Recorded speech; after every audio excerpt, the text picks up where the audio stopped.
समझने के लिए अभी कुछ दिनों पूर्व मैंने कुछ किताबें मंगाई थी। उस किताब में सबसे ज़्यादा जो मुझे रेकमेंड किया गया वो एक बुक थी, झारखंड सार संग्रह। लोगों ने कहा कि झारखंड को समझने के लिए एक बेस्ट बुक है।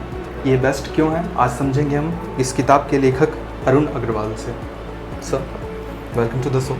Thank you. झारखंड की जो राजनीति है, सबसे पहले तो इस किताब को जब मैंने हाथ में लिया तो इसमें जो मैं पहला टॉपिक जो मैं देख पा रहा हूँ वो है CNT SPT एक्ट। झारखंड की जो राजनीति है वो CNT SPT act, domicile, Sarna code, आरक्षण के इर्द गिर्द घूमते रहती है। और ये कुछ ऐसे मसले हैं जो जब से इस राज्य का निर्माण हुआ है तब से आज तक जो है उलझे हुए हैं। इस किताब में CNT SPT एक्ट को कैसे सुलझाया गया है? देखिए, सबसे पहले मैं आपको ये बताऊंगा कि ये पुस्तक जो है वो झारखंड राज्य में जो प्रतियोगी परीक्षाएं होती हैं उसकी तैयारी करने वाले बच्चों को ध्यान में रखकर लिखी गई है। तो CNT और SPT एक्ट को यहाँ पे कोई सुलझाया नहीं गया है, उसको आसान तरीके से प्रेजेंट करने की कोशिश की गई है कि एग्ज़ाम में जो प्रश्न आए बच्चे पढ़ के अच्छे से समझ सके और उसका आंसर कर सके। तो CNT SPT का इस बुक में कोई पॉलिटिकल एनालिसिस नहीं है, एज इट इज़ उसकी भाषा को थोड़ी सरल करके उसके जो प्रोविजंस हैं उसको एग्ज़ाम के पॉइंट ऑफ व्यू से इसमें दर्शाया गया है। जब मैंने झारखंड को समझने के लिए जब मैंने कुछ किताबें मंगाई तो मेरे पास ये पिछला एडिशन आया हुआ था, तो ये आज मैं उसे भी अपने साथ में लेकर के आया हूँ। तो ये जो न्यू एडिशन है, ये इस पिछले एडिशन, इसके जो पिछले जो संस्करण है उससे ये कैसे और किन मायने में अलग है? 3-4 बातें मैं इस पर बता देता हूँ। सबसे पहले तो आप बुक की थिकनेस देखेंगे तो आपको डिफरेंस नज़र आएगा। तो इस बुक के बाद ये जो 11th एडिशन है इसमें लगभग 200 नए पेज जोड़े गए हैं। अब ये 200 नए पेज क्यों जोड़े गए? एक पर्पस उसका ये होता है कि बुक मोटी हो जाए तो कीमत बढ़ जाएगी, तो वैसा पर्पस नहीं। अभी बीच में जो भी परीक्षाएं हुई हैं JPSC और JSSC की, इस बुक को आने के बाद उसमें बहुत सारे ऐसे प्रश्न पूछे गए जिसके जवाब बच्चों को ढूंढने में मुश्किल हो रही थी, जो शायद किसी प्रतियोगी परीक्षाओं की किताबों में उपलब्ध नहीं था। तो फिर मैंने जब उन प्रश्नों को देखा तो मैंने उस पर रिसर्च करना शुरू किया कि आखिर इस तरह के प्रश्न कहाँ से पूछे गए। तो धीरे धीरे एक श्रृंखला में मुझे बहुत सारे डॉक्यूमेंट्स, बहुत सारे गवर्नमेंट रिपोर्ट्स, बहुत सारे इंटरनेट पे कुछ ऐसे रिसर्च पेपर्स जो अंतर्राष्ट्रीय जो यूनिवर्सिटीज़ हैं जैसे हार्वर्ड हो गया, ऑक्सफोर्ड हो गया, वहाँ के कुछ रिसर्चर्स झारखंड में आके यहाँ के ट्राइब्स के ऊपर, यहाँ का जो जियोलॉजिकल स्ट्रक्चर है उसके ऊपर उन लोगों ने काफ़ी रिसर्च किया।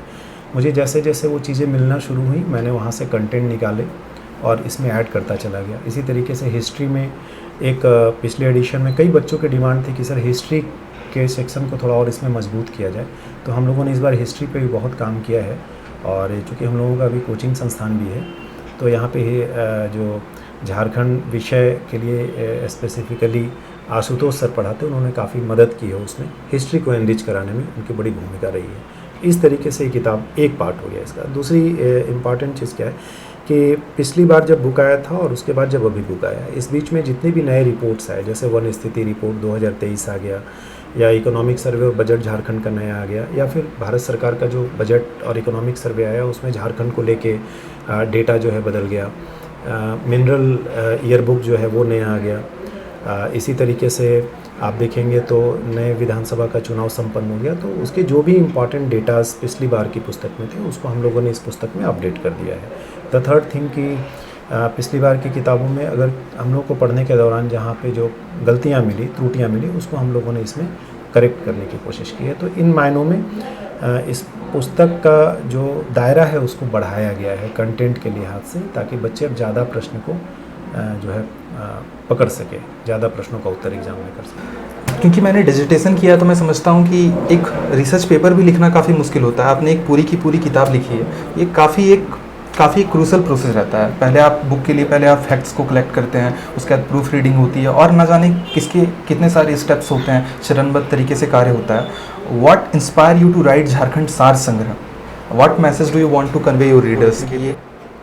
तो सामान्य तौर पे जब एक व्यक्ति अपने जीवन में कोई नया काम करता आगे बढ़ता है तो उसको कोई पॉजिटिव चीज़ इंस्पायर करता है। मेरे साथ उल्टा हुआ, मेरी असफलता ने ये किताब बनवा दी। UPSC में मेरी असफलता, मेरे अटैम्प्ट्स ख़त्म हो गए, मैं खाली हो गया, मेरे पास करने को कुछ नहीं था।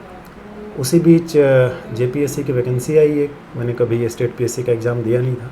घर वालों का एक प्रेशर था, दबाव था कि असफल हो गए हो, खाली हाथ घर आओगे तो अच्छा नहीं लगेगा, आसपास में बहुत सारे लोग हैं, उनको कैसे फेस करोगे, तो कुछ एक चीज़ होना चाहिए तुम्हारे पास।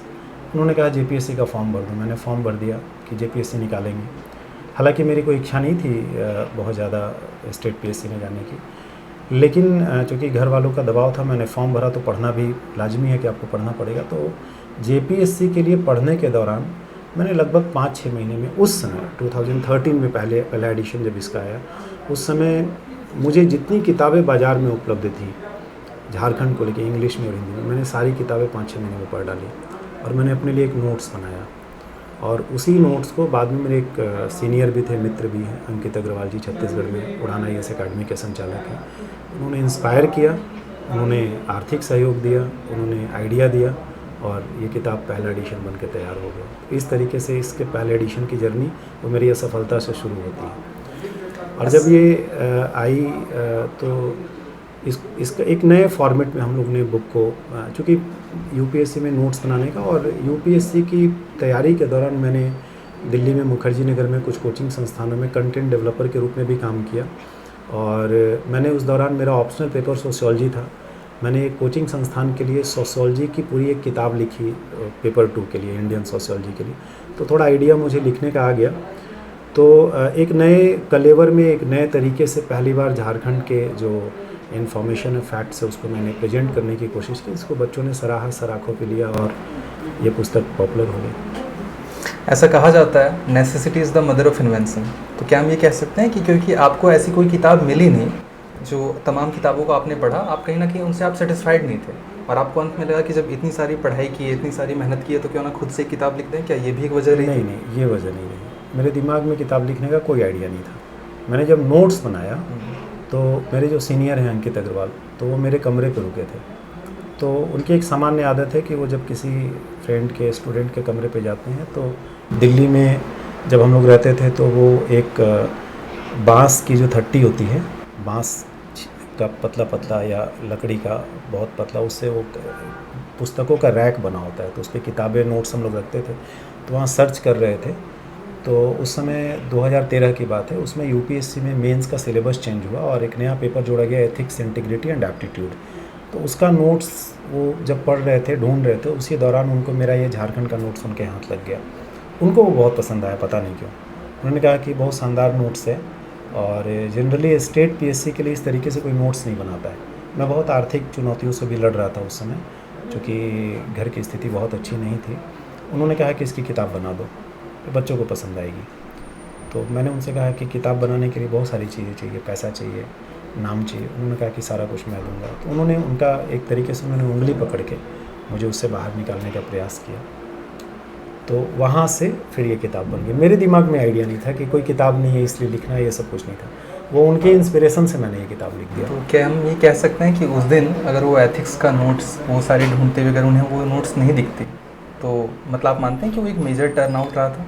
बिल्कुल, आप कह सकते हैं। अगर मैं यूपीएससी में असफल नहीं होता तो बुक नहीं आती। अगर घर वालों का फ़ोन नहीं आता जेपीएससी की तैयारी करने के लिए तो किताब नहीं आती। अगर उस दिन अंकित सर मेरे कमरे पे नहीं आए होते तो किताब नहीं आती। तो आपके जीवन में जब आप किसी भी क्षेत्र में जब सफल होते हैं, तो मेरा एक व्यक्तिगत रूप से मानना है कि कई बार मैं लोगों को देखता हूँ कि उनको लगता है कि मैंने बहुत कुछ किया है। जब आप बहुत गहराई से देखेंगे तो लगेगा आपका कंट्रीब्यूशन बहुत कम है। वो डेस्टिनी ने ऐसे रास्ते बनाए, ऐसी परिस्थितियाँ पैदा की कि आपको वो करना पड़ा। बहुत हल्के फुल्के अंदाज में आप काफ़ी गहरी बात कर रहे हैं, लेकिन एक चीज़ तो इससे क्लियर हो रहा है कि some time a wrong takes you to the right journey. आप सोचिए कि इस किताब को लिखने के पीछे जो वजह है, आज तक हम लोग इस किताब को पढ़ रहे हैं, हम लोग इसे रेकमेंड करते हैं, लेकिन सोचिए इस किताब के लिखने के पीछे की जो वजह थी वो कितनी इंटरेस्टिंग रही है। जब हम झारखंड के बारे में बात कर ही रहे हैं, तो अगर इसके हिस्टोरिकल और कल्चरल एस्पेक्ट्स को अगर देखा जाए तो ऐसा कहा जाता है कि Jharkhand has a unique history, cultural significance, it has a rich heritage. इस किताब में झारखंड के अनकवर्ड फैक्ट्स को किस प्रकार से बताया, समझाया गया है? सबसे पहले तो झारखंड के बारे में मैं कहना चाहूँगा कि भारत में जो 28 राज्य हैं, अगर उन 28 राज्यों की आप यात्रा करेंगे और उनके कल्चरल हेरिटेज को निकालेंगे, तो हर राज्य के अपने कल्चरल हेरिटेज हैं, लेकिन उसमें झारखंड निश्चित रूप से जो टॉप के 2-4 राज्य हैं उसमें शामिल है। झारखंड की जो संस्कृति है, झारखंड की जो सांस्कृतिक विरासत है, वो बहुत समृद्ध है। क्योंकि झारखंड जो है वो जनजातियों का राज्य है। यहाँ मूल रूप से जनजातियों के द्वारा ही इस राज्य को बनाया गया, इसका निर्माण किया गया, इसको सींचा गया। उनका जो कल्चर है, उनका जो जीवन है, उनके जीवन में जो होने वाली घटनाएं हैं, जो रिचुअल्स हैं, जो कस्टम्स हैं, वो वाकई बहुत अद्भुत है और प्रिजर्व करने लायक है। आज दुर्भाग्य की बात है कि बहुत सारी जनजाति, जैसे आप बिरहोर जनजाति जानते होंगे, बहुत कम संख्या में बची है। कई जनजातियाँ हैं और उनको आर्थिक रूप से भी और सामाजिक रूप से भी बहुत कठिनाइयों का सामना करना पड़ रहा है। तो इस लिहाज से देखा जाए तो बहुत एनरिच है और इस एनरिचमेंट को बनाए रखने के लिए बहुत प्रयास करने की भी ज़रूरत है। दूसरी बात, जहाँ तक हिस्ट्री की है, तो भारतीय स्वतंत्रता आंदोलन की शुरुआत के पहले झारखंड में जनजातियों ने कई बड़े बड़े विद्रोह किए और अंग्रेज़ों के दाँत खट्टे किए। तो कई बार आप ऐसा कह सकते हैं कि भारत का जो राष्ट्रीय आंदोलन है, स्वतंत्रता आंदोलन, उसके इंस्पिरेशन की पृष्ठभूमि भी झारखंड रही है। मैं ऐसा मानता हूँ, क्योंकि ऐसा तो नहीं हो सकता है कि झारखंड में यहाँ के जनजाति अपने अधिकारों की रक्षा के लिए अपने ज़मीन की, जंगल की और जल की लड़ाई लड़ रहे थे और उसकी गूंज भारत के दूसरे जगहों पे ना पहुँची हो, ऐसा हो ही नहीं सकता है। वो भले ही किताबों में उस तरीके से उसको प्रेजेंट नहीं किया गया, पर जब मैं कनेक्ट करता हूँ तो मुझे लगता है कहीं ना कहीं यहाँ से बहुत सारा आंदोलन जो बाद में दूसरी जगहों पे शुरू हुआ, जो राष्ट्रीय स्वरूप में आया, उसके पीछे झारखंड की एक पृष्ठभूमि, यहाँ के जनजातियों का संघर्ष एक बहुत इम्पॉर्टेंट उसका रोल है। तो झारखंड की हिस्ट्री जो है वो अपने आप में बहुत ही बेहतरीन है और बहुत ही इंस्पिरेशनल है हम सभी लोगों के लिए। जब बात हिस्ट्री और कल्चर पर हो ही रही है, तो भारत के बारे में अक्सर एक स्टेटमेंट कहा जाता है, India is a rich country inhabited by the poor people. लेकिन मुझे लगता है ये बात झारखंड के संदर्भ में काफ़ी ज़्यादा फिट बैठती है। देखिए, झारखंड जो है एक रिच स्टेट है इन टर्म्स ऑफ, चाहे हम मिनरल्स के बारे में बात करें, हमारे पास जो हेरिटेज है उसको लेकर के बात करें, फिर ऐसा क्यों लगता है कि rich state inhabited by the poor people? इसके कारण क्या रहे होंगे? क्या ये पॉलिटिकल रीज़न है, इकोनॉमिकल रीज़न है?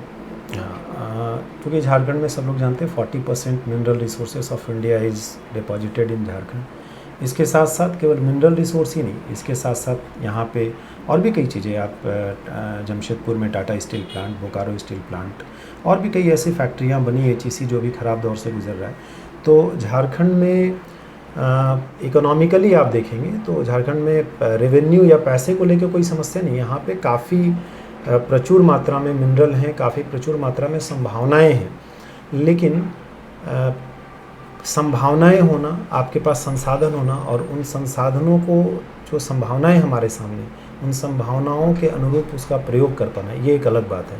तो मुझे लगता है कि पॉलिटिकल विलिंगनेस, एक जो विजनरी लैक रहा है झारखंड में, उसके कारण झारखंड राज्य तो अमीर है बट यहाँ रहने वाले लोग गरीब हैं। एक वजह यह भी है कि जब 2000 में राज्य अलग हुआ, तब से अभी 2025 तक देखेंगे तो यहाँ पे स्टेबिलिटी वाली सरकारों की बड़ी कमी रही। अगर रघुवर दास जी की सरकार के पहले देखिएगा तो कोई सरकार अपना कार्यकाल पूरा नहीं कर पाई। पहला कार्यकाल उन्होंने पूरा किया, फिर आप दूसरी बार हेमंत सोरेन जी जब मुख्यमंत्री बने तो उनका भी कार्यकाल पूरा नहीं हो पाया। फिर बीच में आपने देखा कि चंपई सोरेन जी को मुख्यमंत्री बनाया गया। अभी तीसरी बार फिर से हेमंत सोरेन जी को एक बार फिर मौका मिला है, मतलब ऐसी परिस्थिति बन रही है दूसरी बार कि राज्य में 5 साल वो कार्यकाल पूरा करेंगे।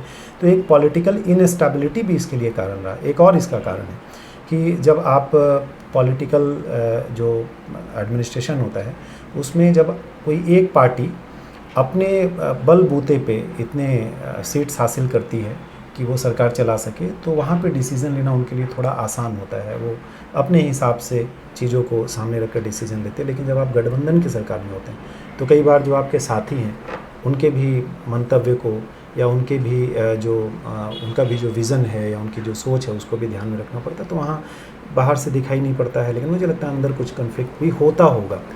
तो ये सारे कारण हैं।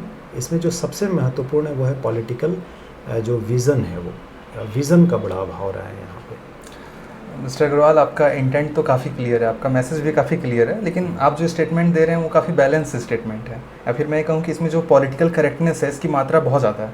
हालांकि मैं कोई TRP-जीवी पत्रकार तो नहीं हूँ, लेकिन फिर भी मैं वापस से इस बात पर लौटूंगा कि झारखंड एक ट्राइबल स्टेट है जिसका कि काफ़ी रिच हेरिटेज है। इसके पॉलिटिकल स्टेटस और इकोनॉमिकल कंडीशंस, इसके बारे में आप कहना चाहेंगे? जैसे आपने पॉलिटिकल विलिंगनेस के बारे में बात की, इनस्टेबल गवर्नमेंट के बारे में बात की, इसके पॉलिटिकल स्टेटस और इकोनॉमिकल इन्वायरमेंट्स कि झारखंड क्या बन सकता था और आज की डेट में ये क्या बन गया है। 2-3 बातें मैं इसमें आपको बताऊंगा। पहले तो ये कि चूँकि सबसे ज़्यादा मिनरल रिसोर्सेस है यहाँ पे, अगर हम उसका सही तरीके से इस्तेमाल करते हैं। दूसरा, एक लैंड को लेके बहुत डिस्प्यूट्स हैं यहाँ पे। आप जानते हैं CNT एक्ट, SPT एक्ट, तो इसके कारण लैंड एक्विजिशन को लेके परेशानी है। आप जब किसी भी राज्य में या किसी भी क्षेत्र में जब आप इकोनॉमिकली वहाँ पे ग्रोथ चाहते हैं, डेवलपमेंट चाहते हैं, तो वहाँ पे 2-3 चीज़ें बहुत महत्वपूर्ण होती है। पहला कि आप कोई भी अगर इंफ्रास्ट्रक्चर तैयार करेंगे, किसी भी प्रकार का एस्टैब्लिशमेंट करेंगे, तो आपको ज़मीन की ज़रूरत होगी। तो उसकी उपलब्धता कैसे सुनिश्चित हो? मतलब मैं ये नहीं कह रहा, मेरा कहने का तात्पर्य बिल्कुल भी ये नहीं है कि सीएनटी और एसपीटी एक्ट ख़राब है या इस एक्ट में से इस एक्ट को समाप्त। मैं ये कह रहा हूँ कि आपको रास्ते निकालने पड़ेंगे, इस राज्य को आगे कैसे ले जाया जा सकता है। झारखंड के साथ साथ लगभग उसी आसपास 2 और राज्य बने, उत्तराखंड और एक छत्तीसगढ़। आज छत्तीसगढ़ की स्थिति देखिए, छत्तीसगढ़ का जीडीपी झारखंड की जीडीपी की तुलना में कहीं आगे है, छत्तीसगढ़ का ग्रोथ रेट झारखंड की तुलना में कहीं बेहतर रहा है, छत्तीसगढ़ के लोगों का जो पर कैपिटा इनकम है वो बेहतर रहा है। छत्तीसगढ़ में जिस तरीके से काम हुआ है, क्योंकि लगभग परिस्थितियाँ वैसे ही थी, इस राज्य में भी मिनरल था, छत्तीसगढ़ में भी मिनरल था, इस राज्य में भी जंगल था, वहाँ भी जंगल था। कुछ जो लॉ एंड ऑर्डर की परेशानी थी नक्सलवाद को लेकर, वो यहाँ भी थी, वहाँ भी है। अभी आपने देखा होगा छत्तीसगढ़ में नक्सलियों के साथ एक अभियान भी चल रहा है। तो इन तमाम चुनौतियों के होने के बावजूद मुझे लगता है कि छत्तीसगढ़ की जो पॉलिटिकल विलिंगनेस है वहाँ के पॉलिटिकल लीडर की, वो बड़ी रही और उन्होंने उसको इम्प्लीमेंट किया और छत्तीसगढ़ कहीं झारखंड से आगे निकल गया। जबकि ये फैक्ट है कि झारखंड पिछले 25 सालों में आज भारत में उस पायदान पे होना चाहिए था जहाँ बाकी दूसरे राज्य यहाँ पहुँचने के लिए मतलब एक उनके मन में कसक होनी चाहिए थी, वो नहीं हम कर पाए। पर्यटन की अब बहुत प्रचुर संभावनाएँ हैं। आप झारखंड में रांची में हम लोग बैठे हैं, रांची से 10 किलोमीटर 20 किलोमीटर आप किसी भी पूरब पश्चिम उत्तर दक्षिण नॉर्थ वेस्ट साउथ वेस्ट कहीं निकल जाइए, आपको घाटियाँ, झील, झरने, नदियाँ, तमाम ऐसी चीज़ें मिलेंगी जहाँ देख के लगेगा कि एक जन्नत है। लेकिन उसको हम लोग एक विज़न के साथ उन चीज़ों की प्लानिंग नहीं कर पाए, स्ट्रेटजी नहीं बना पाए, एग्जीक्यूट नहीं कर पाए। तो ये एक बड़ा कारण रहा है यहाँ पे। तो हम कह सकते हैं कि किसी भी स्टेट के डेवलपमेंट के लिए एक मेजर स्टेप जो होता है वो होता है कि इंडस्ट्रीज़ का आना। लेकिन इंडस्ट्रीज़ आने के लिए स्टेट में लैंड एक्विजिशन एक काफ़ी इंपॉर्टेंट एस्पेक्ट है। और जो लोग सीपीटी और एनपीटी एक्ट को नहीं समझते हैं, मैं एक लाइन में इसे डिफ़ाइन कर दूंगा, क्योंकि इसके पिछले एडिशन को मैंने पढ़ा और इसमें काफ़ी अच्छे से इन एक्ट्स को समझाया गया है।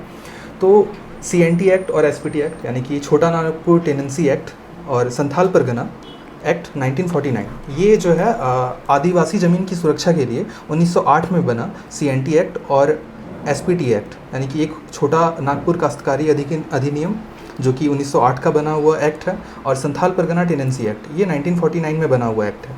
ये अंग्रेज़ों ने आदिवासियों की भूमि रक्षा के लिए बनाया था। लेकिन आज के समय में अगर देखा जाए, आपको लगता है कि इन एक्ट्स में जो है इस बदलाव की ज़रूरत है, क्योंकि ये अक्सर एक वाद विवाद का विषय रहता है?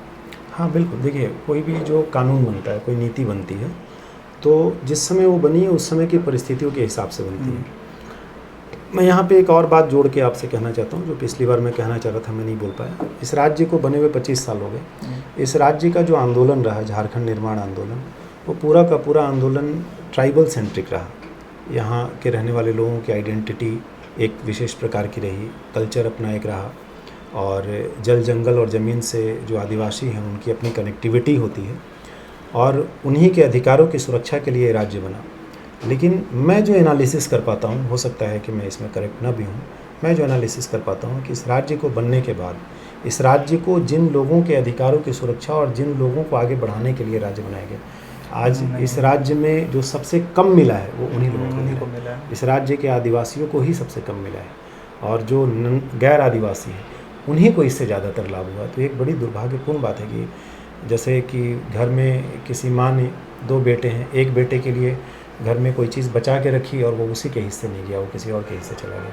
तो ये ठीक नहीं है, इस पर थोड़ा सा विचार करना चाहिए। तो ये एक बात हो गई। दूसरा जो आपने कहा कि सीएनटी एसपीटी, तो मैंने कहा कि उस समय के पृष्ठभूमि में बना था, उस समय क्या परिस्थिति थी। आज निश्चित रूप से आप इस राज्य के बहुत सारे जो, हालांकि मैं ये जो बोल रहा हूँ इससे हो सकता है कई लोग इत्तेफाक न रखें, मेरा ऐसा मानना है, कई सारे ऐसे जनजातीय समाज के लोग हैं जिनके पास अपनी ज़मीन है, वो उस ज़मीन से लोन नहीं ले सकते, उनको बेटी की शादी करनी, या मान लीजिए शहर में कोई उनकी ज़मीन है, वहाँ पे एक अच्छा सा बेच नहीं सकते, या फिर एक अच्छा सा बिल्डिंग बना के, एक अच्छा सा घर बना के लोन लेके उसको किराए पे लगा दे, तो उनकी आर्थिक स्थिति जो है अपलिफ्ट होगी। बट इस कानून में उस समय के हिसाब से ऐसे प्रोविजंस किए गए जिसके कारण ये संभव नहीं हो पा रहा है। मैं कई लोगों से बात करता हूँ, कई लोग कहते हैं कि हमारे पास है भी और नहीं भी है, मतलब ज़मीन है लेकिन मैं उसका कुछ नहीं कर सकता हूँ क्योंकि बैंक से लोन नहीं मिलेगा, पैसा नहीं मिलेगा। और आप देखिए कि जो सोच के बनाया गया कि आदिवासियों की ज़मीन न खरीदी जाए, लोग न खरीद, तो खरीद तो आज भी रहे। तो मुझे लगता है कुछ डाइल्यूशन होना चाहिए, सरकार को विचार करना चाहिए कि CNTS एक्ट की जो मूलभूत सोच थी इसके पीछे, आदिवासी अधिकारों की रक्षा, उनका संरक्षण, उसको बनाए रखते हुए इस एक्ट में क्या इस तरीके के बदलाव किए जा सकते हैं जिससे इस कानून की मूल आत्मा भी बनी रहे और जो आदिवासियों का हित आज के समय में, क्योंकि उस समय इकोनॉमिक डेवलपमेंट इतना नहीं था, आज के समय में, और आज हर व्यक्ति जो है एक प्रतिस्पर्धा में है कि भाई हमारे पड़ोस में कोई व्यक्ति अच्छा जीवन जी रहा तो मैं भी जीऊँ, और ये कोई बुरी बात नहीं, अच्छी बात। तो क्या कुछ ऐसे प्रयास किए जा सकते हैं। बीच में कुछ संशोधन प्रस्तावित हुआ था जो पारित नहीं हो पाए, तो मुझे लगता है कि सरकार को काम करना चाहिए। और अभी आप देखेंगे उड़ीसा में भी कुछ इस तरीके का कानून था, सरकार ने डाइल्यूट किया है उसको, और उसके बाद वहाँ पे जो ट्राइबल कम्युनिटी के लोग हैं, कई लोगों को लगता है कि हाँ सरकार ने सही डिसीजन लिया है कि हमें अपने ज़मीन को बाज़ार दाम पे, उचित दाम पे बेचने की जो है वो मिली हुई है, एक अधिकार मिला हुआ है। तो एक समय जो नियम उस समय आदिवासियों के अधिकारों की रक्षा करने के लिए बनाया गया था, आज कहीं ना कहीं ये इसका एक एडवर्स इफेक्ट हो रहा है और लाभ से ज़्यादा उन्हें नुकसान भी हो जा रहा है कहीं ना कहीं। ये भी मेरा मानना है, मेरा व्यक्तिगत मत है कि किसी भी, जैसे मैंने कहा, किसी भी स्टेट के डेवलपमेंट के लिए इंडस्ट्रीज़ का आना ज़रूरी है, लेकिन इंडस्ट्रीज़ तब आएगी जब वो लैंड को एक्वायर कर सके, और इसका प्रोसेस झारखंड में बहुत ज़्यादा कॉम्प्लिकेटेड है। इंडस्ट्रीज़ कैसे यहाँ पे आएगी जब वो लैंड ही नहीं एक्वायर कर सकती हैं। दूसरी चीज़ें, ये जैसे कि आपने कहा, ये कानून जब बने थे हो सकता है उस समय के हिसाब से वो सही होंगे, लेकिन आज के लिए इसमें मॉडिफिकेशन या चेंजेस जो हैं वो नीडेड है। थर्ड चीज़, जैसे आपने कहा कि अभी कुछ समय पहले जो है इस पर कुछ संशोधन की बात भी की गई थी, तो लगता है ड्यू टू पॉलिटिकल रीजन वो सारी चीज़ें कहीं ना कहीं अटक जाती है। बात बहुत होती है, नियम बहुत आते हैं, लेकिन इम्प्लीमेंटेशन, हाँ हो सकता है, ऐसा तो होता ही है कि कई बार पॉलिटिकल कंसेंसस नहीं बनता, सहमति नहीं बनती है, और उसके कारण चीज़ें इम्प्लीमेंट नहीं हो पाती। कई बार अच्छी चीज़ें भी इम्प्लीमेंट नहीं हो पाती, कई बार उसका फ़ायदा भी हो जाता है कि सहमति नहीं बनी तो कोई ख़राब चीज़ आने से भी रुक गया। दोनों चीज़ें होती हैं इसमें। इस चीज़ से मैं कनेक्ट करना चाहूँगा। ये बिल्कुल मुझे कुछ उस तरह दिखता है। अब इसे हाल फिलहाल में हमने किसान आंदोलन देखा था। जब मैंने व्यक्तिगत तौर पर जब मैंने उस एक्ट को जब मैंने पढ़ा तो मुझे लगा कि वो एक्ट उतना गलत नहीं था जितना कि एक मैसेज गया। और इस दुनिया में सच जब तक अपने जूतों के लेसेस बांध रहा होता है, झूठ आधी दुनिया का चक्कर लगा बैठती है। देखिए, मोनोपोली कब होती है? उदाहरण के लिए आपके पास एक पेन है, जब इसे सेल करने के लिए आपके पास मैक्सिमम जो है व्यक्ति होंगे, अधिक से अधिक लोग होंगे, तब इसकी कीमत जो है वो ज़्यादा होगी। लेकिन जब आपके पास लिमिटेड नंबर ऑफ ऑप्शंस रहेंगे, उदाहरण के लिए जैसे हमने किसान आंदोलन में देखा था कि उन्हें एक मौका दिया जा रहा था कि आप जो है मंडी के बाहर भी इन चीज़ों को आप बेच सकते हैं। सिमिलरली आपको लगता है कि इस एक्ट को भी उसी तरह एक गलत तरीके से डिफ़ाइन किया गया है? नहीं, देखिए किसान आंदोलन में क्या हुआ कि मुझे लगता है वहाँ पे जो समस्या हुई वो सरकार अपनी मंशा किसानों तक नहीं पहुँचा पाई, और कुछ किसानों की ऐसी मांग थी जो मुझे लगता है कि सरकार को उसमें एट ए टाइम स्वीकार कर लेना चाहिए था। तो शायद सरकार ने जो कानून में बदलाव किए थे, निश्चित रूप से, चूँकि मैं इकोनॉमी का टीचर हूँ, मैं पढ़ाता हूँ, तो उसमें कई ऐसे प्रोविज़न थे जो किसानों के हित में थे, लेकिन उसमें कुछ चीज़ें ऐसी थी जिसको सरकार कन्वे नहीं कर पाई, वो कन्वे करना चाहिए था। यहाँ पे CNT में जहाँ तक आप देखेंगे तो निश्चित रूप से कुछ प्रोविज़न्स ऐसे हैं, जैसे अभी मांग चल रही है। मैं एक आपको छोटा सा एग्जांपल देता हूँ। जब CNT एक्ट बना तो एक प्रोविज़न लाया गया कि एक आदिवासी व्यक्ति की ज़मीन एक आदिवासी व्यक्ति खरीद सकता है, गैर आदिवासी, और उसमें एक शर्त है कि मेरी ज़मीन X थाने में है, मैं बेचने वाला X थाना का हूँ, तो खरीदने वाला आदिवासी होगा और वो भी X थाने का ही होगा। बिल्कुल। जबकि उसमें थाने का एरिया बहुत बड़ा हुआ करता था, बहुत सारे नए थाने बन गए। तो ये जो बदलाव हुआ, इसके अनुरूप एक्ट में भी बदलाव होना चाहिए था, थाने से उसको हटा के आप जिला कर दीजिए। तो इस तरह के कई छोटी छोटी चीज़ें हैं जिसमें मुझे लगता है बदलाव किया जाना चाहिए, और बदलाव करते समय इस बात का बिल्कुल ध्यान रखा जाना चाहिए कि इसकी जो मूल आत्मा है, इस कानून का जो मूल उद्देश्य है, वो प्रभावित ना हो, कहीं से आदिवासियों का हित कॉम्प्रोमाइज़ ना हो। ऐसा नहीं कि हमने बदलाव कर दिया और पता चले कि आदिवासियों की स्थिति और ख़राब हो गई। तो कुछ ऐसे प्रोविज़न्स करने पड़ेंगे कि उनको एक प्रोटेक्शन भी मिले और उनके अधिकारों की रक्षा भी हो और उनको अपलिफ्ट होने का अवसर भी मिले। आई थिंक ये जो लॉ है कि एक जो आदिवासी है वो गैर आदिवासी को अपनी ज़मीन नहीं बेच सकता, शायद ये सेक्शन 46A में है, if I am not wrong. तो अगर आपको डिटेल में अगर आपको ये एक्ट पढ़ना है तो आप झारखंड उड़ान सार संग्रह को आप प्रीफर कर सकते हैं, क्योंकि मैंने इस किताब खुद भी पढ़ा है, तो मैं कह सकता हूँ कि हाँ, झारखंड को समझने के लिए एक बेहतर किताब है।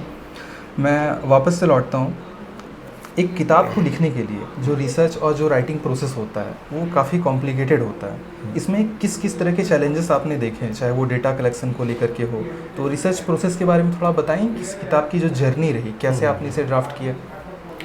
देखिए, जब भी आपको कोई एक गुणवत्तापूर्ण उम्दा चीज़ लिखनी होती है तो उसकी पहली शर्त है पढ़ना। आपको पढ़ना पड़ेगा। आप जितना पढ़ेंगे आप उतना अच्छा लिखेंगे। ये बहुत बेसिक सा कंडीशन है। मैंने जैसा आपको कहा कि जिसमें पहली बार ये किताब लिखी गई उसमें बहुत पतली किताब थी, उसमें 200 सवा 200 पेज की थी। अभी तो 900 पेज की किताब हो गई है, 4 गुना अधिक हो गया। उस समय जितनी किताबें अवेलेबल थी झारखंड पे किसी भी राइटर की, इंग्लिश में, हिंदी में, मैंने वो सारी किताबें पढ़ डाली थी और उससे अपने काम की चीज़ें निकाल के मैं नोट्स में शामिल कर चुका था। समय बीतता गया और भी नई नई किताबें आई, नए नए लोगों ने किताबें लिखी। मैं कहीं भी जाता हूँ पुस्तक मेला में या ऑनलाइन, या कोई मुझे रिकमेंड करता है कि झारखंड की किताबें आपने देखा है, मैं देखता हूँ मेरी लाइब्रेरी में है कि नहीं। अगर नहीं है तो मैं मंगवा लेता हूँ, बिना सोचे कि उसमें कंटेंट क्या होगा। बहुत होगा तो कंटेंट थोड़ा कमतर होगा, काम का नहीं होगा, बट मैं रिस्क नहीं लेना चाहता हूँ कि कोई अच्छा कंटेंट छूट जाए, तो मैं मंगवा लेता हूँ। पहली बात। दूसरी बात कि पुस्तकों को पढ़ने के साथ साथ आज इंटरनेट का युग है। अब बहुत सारे कंटेंट इंटरनेट पे अवेलेबल है। एक से एक लोग हैं जो दुनिया के अलग अलग हिस्सों से अलग अलग चीज़ों पे रिसर्च करें। जैसे अभी मैं बताऊं, ये जो नया एडिशन आया है, पिछली बार जब परीक्षा हुई जेपीएससी की और भी कुछ झारखंड में परीक्षाएँ हुई, तो उसमें कुछ ऐसे सवाल पूछे गए जो ऐसा लगा कि किसी पुस्तक में नहीं है। वो कहाँ से पूछा गया किसी को पता ही नहीं चला। मैंने जब उनका एनालिसिस किया तो मुझे लगा कि मुझे और पढ़ने की ज़रूरत है झारखंड के बारे में। तो देखा कि किताबों के दायरे से भी बाहर जाके पढ़ने की ज़रूरत है। तो मैंने इंटरनेट का सहारा लिया और वाकई मुझे बहुत सारे आर्काइव्स में ऐसे रिपोर्ट्स, रिसर्च पेपर, कोई ऑक्सफोर्ड यूनिवर्सिटी में पढ़ने वाला, कोई हार्वर्ड में पढ़ने वाला, झारखंड के ट्राइबल कल्चर पे, झारखंड के किसी जनजाति पे, झारखंड के जियोलॉजिकल स्ट्रक्चर पे कोई रिसर्च करके गया। मैंने उन पेपर्स को पढ़ा। वहाँ 150, 200, 300 पेजेस के कई मैंने ऐसे रिपोर्ट्स पढ़े, वहाँ से कंटेंट निकाले और इसमें शामिल किया। इसलिए 200 पेज इसने नया बढ़ाया है। तो ये तो आपको करना होता है। और जब आप इस दिशा में चलते हैं तो फिर कई बार आपको बहुत सारी चीज़ों से कॉम्प्रोमाइज़ करना पड़ता है। फैमिली, अपना जो आपका जो एक सोशल फैमिली है, एक जो घर की फैमिली है, कई बार आपको अपनी रातों की नींद कुर्बान करनी पड़ती है। इस किताब को लिखने के दौरान, मतलब 11th एडिशन पे स्पेशली काम करने के दौरान मैं लगभग 1.5 महीना ढंग से सो नहीं पाया हूँ। मैं सुबह 4 बजे 5 बजे सोता था। तो मेरे घर वाले इस बात को लेकर परेशान भी रहते हैं। तो नो डाउट इसमें कितनी मेहनत लगी मैं समझ सकता हूँ। अभी जैसे कि आप फैक्ट्स और डेटा कलेक्शन के बारे में आप बात कर रहे थे, क्या इस प्रक्रिया के दौरान, इस प्रोसेस के दौरान कोई ऐसा सरप्राइजिंग डिस्कवरी, ऐसा कुछ एलिमेंट निकल करके आया जो आपको लगा कि ये बात तो मुझे भी झारखंड के बारे में नहीं पता थी, चाहे वो किसी भी एडिशन हो? 2 घटना बताता हूँ इसी एडिशन का। 2 घटना। जिस दिन ये किताब प्रिंट में जा रही थी, मतलब हमने प्रिंटिंग के लिए फ़ाइल भेज दिया था। अच्छा। उसके बाद मैं बैठा था इंटरनेट पे, तो मुझे एक न्यूज़ मिला डाउन टू अर्थ का। डाउन टू अर्थ का एक आर्टिकल आया। उस आर्टिकल में झारखंड राज्य में, ये बात शायद अभी जो वीडियो देख रहे हैं उन्हीं को पता चल पाएगा या फिर किताब पढ़ के पता चल पाएगा। इससे पहले जिन्होंने डाउन टू अर्थ का वो आर्टिकल पढ़ा होगा, बहुत लिमिटेड लोगों ने, उनको पता होगा। तो क्या हुआ कि डाउन टू अर्थ में एक आर्टिकल आया कि झारखंड राज्य के लातेहार ज़िले में महुआ डांड वन्य जीव अभयारण्य है जो भेड़ियों के लिए प्रसिद्ध है, ग्रे भेड़ियों के लिए। उसको भारत में ग्रे भेड़ियों का पहला संरक्षण और प्रजनन केंद्र घोषित किया जा रहा है सरकार के द्वारा। क्यों? बड़ा इंटरेस्टिंग है। वहाँ उस क्षेत्र में रहने वाले जो लोग हैं वो सामान्यतः आदिवासी समुदाय से लोग हैं, और वो जिस कल्चर को, जिस धर्म को, जिस फेथ बिलीफ को मानते हैं वो सरना धर्म। तो सरना धर्म की एक बड़ी खास बात पता चली जो मुझे भी नहीं पता था, कि उनके उस सरना धर्म के बिलीफ के कारण वहाँ जो ग्रे भेड़िए हैं वो संरक्षित हैं। ये उस रिसर्च पेपर में आया है। कैसे? सरना धर्म में जो शीत का मौसम होता है, ठंडे के समय में उनको जंगल में जाने की मनाही है। उनके कस्टम्स के अनुसार मानते कि अगर ठंड के मौसम में जंगल में जाएंगे तो हमारे जो देवता हैं, देवी हैं, वो नाराज़ हो जाएंगे। और ग्रे भेड़ियों के लिए जो वहाँ पाए जाते हैं, उनके प्रजनन का और उनके लिए मांद बनाने का, यानी अपना घर बनाने का और अपना जनरेशन बढ़ाने का वो सबसे बेहतरीन समय उसी समय करते हैं। तो कोई मतलब इंटरफेरेंस नहीं है, तो उनका ग्रोथ हो रहा है। तो इसी बात को उस रिसर्च पेपर में हमने पढ़ा, जिसके बाद उसको वो प्रजनन केंद्र और संरक्षण केंद्र बनाने की बात चल रही है। तो ये बुक ऑलमोस्ट आप लोग इसे प्रूफ रीड करके आप इसे भेजने वाले थे, आप लोग भेज चुका था मैं फाइल। अच्छा, और फिर तुरंत आपको जानकारी मिली? मैंने पढ़ा, फिर मैंने फ़ोन करके उसको रुकवाया। मैंने कहा कि अभी रोक दीजिए प्रिंटिंग, इसमें कुछ और एडिट करना है। फिर तो वो चीज़ें इसमें इंक्लूड है। और एक और मैं इसमें फैक्ट बताता हूँ। इसमें आप देखेंगे रामगढ़ ज़िले में अब मेरे एक पुराने स्टूडेंट भी हैं और झारखंड के बहुत अच्छे एस्पिरेंट हैं, उनका अभी तक सिलेक्शन हो जाना चाहिए था, दुर्भाग्यवश नहीं हो पाया। मैं नाम नहीं बोलूँगा। झारखंड तो में एग्ज़ाम्स भी ऐसे ही होते मुझे ऐसे बहुत सारे जो स्टूडेंट्स हैं तैयारी करने वाले, मैं बहुत ओपन हूँ, मैं बोलता हूँ भाई मैं दुनिया में परफेक्ट नहीं हूँ और कोई भी परफेक्ट नहीं है। इस किताब में हो सकता है मेरे पॉइंट ऑफ व्यू से चीज़ें बहुत अच्छी हो, आपके पॉइंट ऑफ व्यू से बहुत सारी कमियाँ हों। आप मुझे सलाह दीजिए, मशवरा दीजिए, मैं उसको अगले एडिशन में बेहतर करने की कोशिश करूँगा। तो उन्होंने मुझे अप्रोच किया कि सर किताब प्रिंट में जाने से पहले मुझे एक बार 1 घंटे के लिए बिठाइएगा। 1 घंटे के लिए बैठे और उन्होंने बहुत सारे पॉइंट्स लिखा। मैंने उनकी सारी बातों को कंसिडर करके, उन्होंने जैसे जैसे कहा था उसको और रिफ़ाइन करके मैंने इस पुस्तक में शामिल किया। उन्होंने मुझसे एक शब्द इस्तेमाल किया, भदानी नगर। उन्होंने कहा कि सर एग्ज़ाम में क्वेश्चन आया भदानी नगर किस ब्लॉक में है तो रामगढ़ ज़िले में, किस ब्लॉक में है सर ये नहीं पता। तो उस भदानी नगर का आंसर उनको मिला था, उन्होंने मुझे बताया। उसको रिसर्च करने में भदानी नगर के बारे में मुझे कई सारे नए नए फैक्ट्स मिले कि भदानी नगर नाम क्यों पड़ा।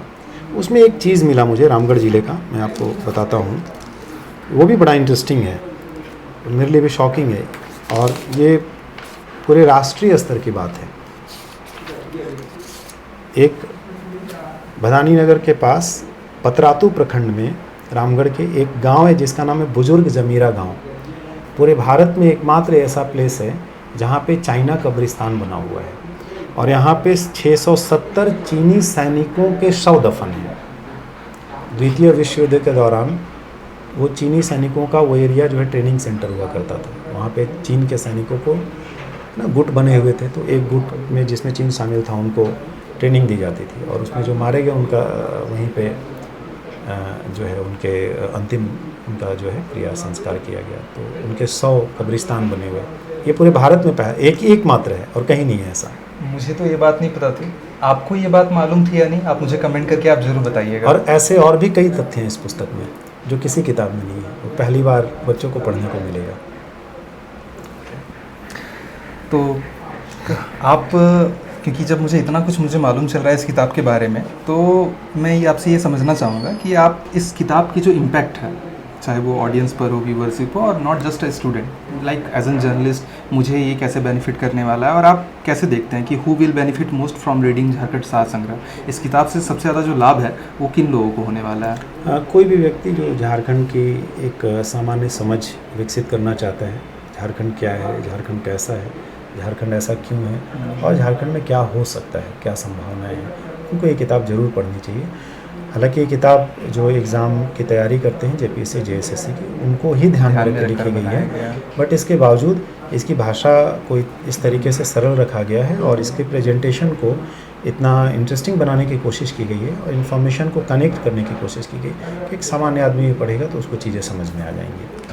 तो इसका पर्सपेक्टिव तो जेएसएससी और जेपीएससी को ध्यान में रख करके बनाया गया है, लेकिन ये किताब झारखंड को समझने की अगर ध्यान से देखा जाए तो भी ये बहुत हेल्पफुल है। बिल्कुल। ओके, क्योंकि आपने ये इतने अच्छे से इस किताब को आपने लिखी है, तो मैं आपसे ये भी समझना चाहूँगा कि आपके जो फ्यूचर प्रोजेक्ट्स हैं या विजन है वो क्या है? क्या आप कुछ और भी प्लान कर रहे हैं? Is there any other upcoming plan और books plan that continue to explore Jharkhand history और कल्चर? देखिए, आप इतने अच्छे से एक किताब को लिख रहे हैं तो शायद कुछ और भी किताब या exploring into other segments as well. हम लोगों का एक तो अपना पब्लिकेशन है, तो पब्लिकेशन है तो हमारा काम है कि हम अलग अलग।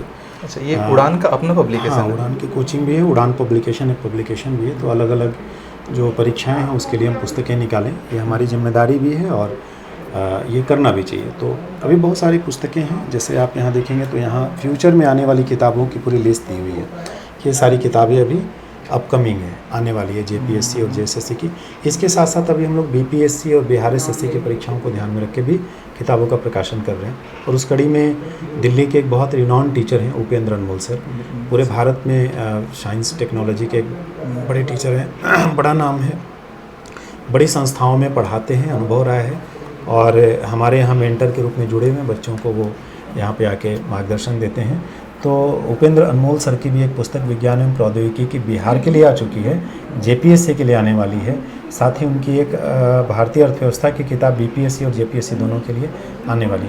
इस तरीके से बिहार और झारखंड के कई सारी पुस्तकों पर हम लोग काम करें। साथ ही साथ जैसा कि आपने कहा कि झारखंड के लिए स्पेसिफिकली हिस्ट्री कल्चर, तो उस तरह की भी किताबें आएंगी झारखंड के इतिहास पे, पूरी एनरिच, मतलब इतिहास के, झारखंड के इतिहास के हर पन्ने को हम समेटने की कोशिश करेंगे। झारखंड राज्य की संस्कृति के हर एस्पेक्ट को शामिल करने की कोशिश करेंगे। ऐसे अलग अलग खंड की किताबें आएंगी। तो क्या उन किताबों में भी हमें बिल्कुल ऐसी ही क्वालिटी देखने को मिलेगी जो कि सार हाँ, संग्रह में? वो डिस्क्रिप्टिव रहेंगी, भाषा सरल रहेगी, प्रेजेंटेबल होगा, कनेक्टिविटी होगी, और हम लोग कोशिश करेंगे कि आप अनुभवों से सीखते हैं। आप पिछली बार जो काम करते हैं, अगली बार जब काम करते हैं तो आप चाहते हैं कि उसमें कुछ ऐड ऑन करें, कोशिश करेंगे वो किताबें और अच्छी हों। तो कैसे देखते हैं आप ये जो किताब जो है झारखंड के जो कल्चरल डिस्कोर्स है इसको कैसे सेव करने वाला है? इस किताब को पढ़ने के बाद एक सामान्य आदमी यहाँ के कल्चर और कल्चरल वैल्यूज़ को समझ पाएगा। साथ ही ये भी समझ पाएगा कि यहाँ का कल्चर इतना इम्पॉर्टेंट और इतना रेयर है कि उसको प्रिजर्व करना है। कई बार क्या होता है कि हम किसी और मान्यता को मानने वाले हैं, हमारी सोच कुछ और है, हमारी परवरिश, क्योंकि ये हमारे हाथ में था नहीं, हमारा जन्म किस घर में होगा, हमारी परवरिश कैसे होगी, मैं क्या सीखूँगा, बहुत सारी चीज़ें हमारे हाथ में नहीं है। लेकिन हमारे हाथ में ये है कि हम दूसरों के कल्चर को, दूसरी की संस्कृति को भी जानें, और उसमें क्या अच्छी चीज़ें हैं, उसमें से हम क्या गेन कर सकते हैं वो भी हम समझें। तो मुझे लगता है कि इस किताब को पढ़ने से झारखंड राज्य के जो अलग अलग जनजातीय समाज के लोग हैं, उनकी वेशभूषा, उनका खान पान, उनका रहन सहन और उसकी गहराई और उसकी खूबसूरती, ये दोनों आपको समझ में आएगी। तो शायद फिर आप उनसे अपना जुड़ाव महसूस कर पाएंगे, कनेक्ट कर पाएंगे, और उसको प्रिजर्व करने में भी एक महत्वपूर्ण भूमिका निभा पाएंगे। Thank you sir, it was nice talking to you. और मैं उम्मीद करता हूँ कि कई बार जब हम लोग पॉलिटिकल सर्कमस्टांसेस को जब हम देखते हैं, एज एन जर्नलिस्ट जो मैंने देखा है, क्योंकि मैं खुद भी मैं दिल्ली में रहा हूँ, तो दिल्ली में एसी कमरे में बैठे हुए जो लोग अक्सर झारखंड के बारे में टीका टिप्पणी करते हैं, ख़ास तौर से जो पॉलिटिकल जो सर्कमस्टांसेस हैं उसके बारे में, तो एक बार उन्हें झारखंड को समझना चाहिए। और झारखंड को समझने के लिए आप इस किताब को एक आधार के तौर पर आप इसे समझ सकते हैं। And sir, thank you so much for giving your time. चलिए शुभम जी, मैं चाहता हूँ कि नया एडिशन जो आया है उसकी एक प्रति हम लोग आपको अपनी तरफ से उपहार स्वरूप भेंट करें।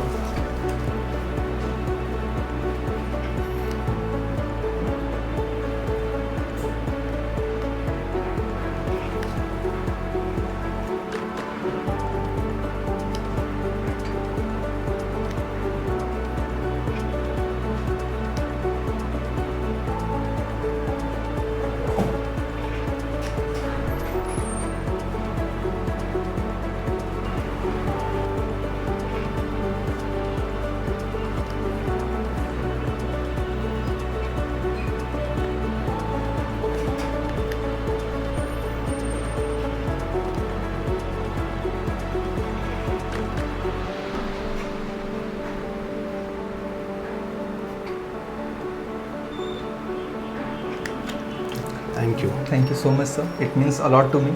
हालांकि कुछ दिन पहले ही मैंने आपका जो पिछला एडिशन था सार संग्रह का, वो मैंने मंगाया हुआ था, लेकिन तब मुझे नहीं मालूम था कि आप बहुत जल्द एक नया एडिशन लॉन्च करेंगे और उसमें इतनी सारी चीज़ें ऐड ऑन की रहेगी। तो आप झारखंड सार संग्रह के बारे में आप क्या सोचते हैं, इस किताब के बारे में आपकी क्या राय है, आप मुझे कमेंट में ज़रूर बताइएगा।